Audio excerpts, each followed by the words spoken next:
My final question is for Craig Mokhibar, Deputy to the Assistant Secretary General of the New York Office of the United Nations High Commissioner for Human Rights. Craig, with your work on human rights, how are you approaching mental health? Thank you very much. Well, I mean, for us, this is just a part of the human experience. Mental health issues are a part of the human experience, but unfortunately a part of the human experience that's been dogged by imposed indignities and human rights violations really for centuries. And it's really good to see this room so full of people who are committed and convinced to this issue, because this is an indication of how much more attention the issue is getting these days, and it presents really for us a historic opportunity to finally, maybe for the first time in history, to actually get this right. But we think to do so, we need to make sure it's done based upon a human rights-based paradigm for mental health. And we have really, I think, one overriding message as we move forward, and that really is a call for vigilance to ensure that all of this new attention, all of these new developments do not compromise the agency and voices and human rights of persons with psychosocial disabilities as set out in international human rights law, including the Convention on the Rights of Persons with Disabilities.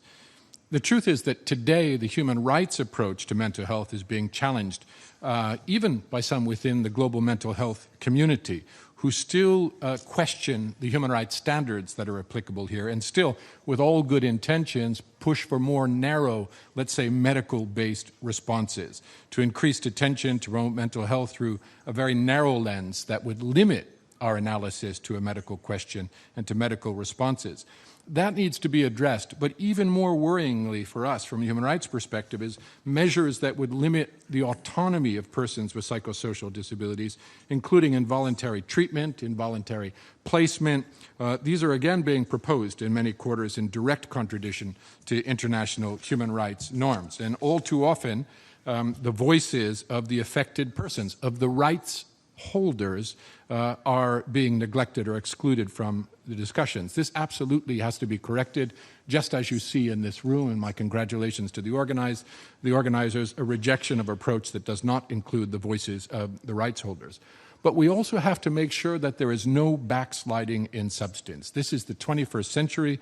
It calls for 21st century approaches to mental health. So we have to insist on a human rights-based approach that's focused on dignity, on equality, on empowerment, on autonomy, and on the freedom of the human person, rather than on archaic approaches that focus on involuntary placement, forced medical treatment, pharmacotherapy, and coercion.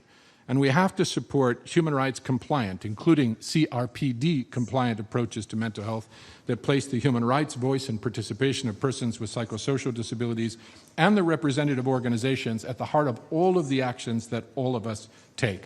Luckily, we have the Convention on the Rights of Persons with Disabilities to guide us. It takes a strictly non-discriminatory approach to the rights of persons with disabilities, including persons with psychosocial disabilities, persons with intellectual disabilities, autistic persons, persons with dementia, and others.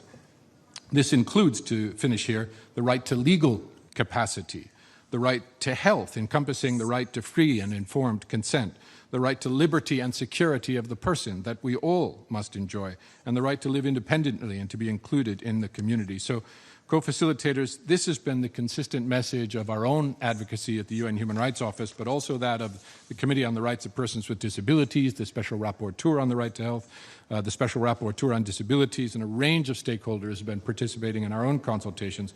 We hope it will be recorded as a message from today's discussion as well. It is time to act in support of mental health and time to act for the human rights of the entire human family. Thank you.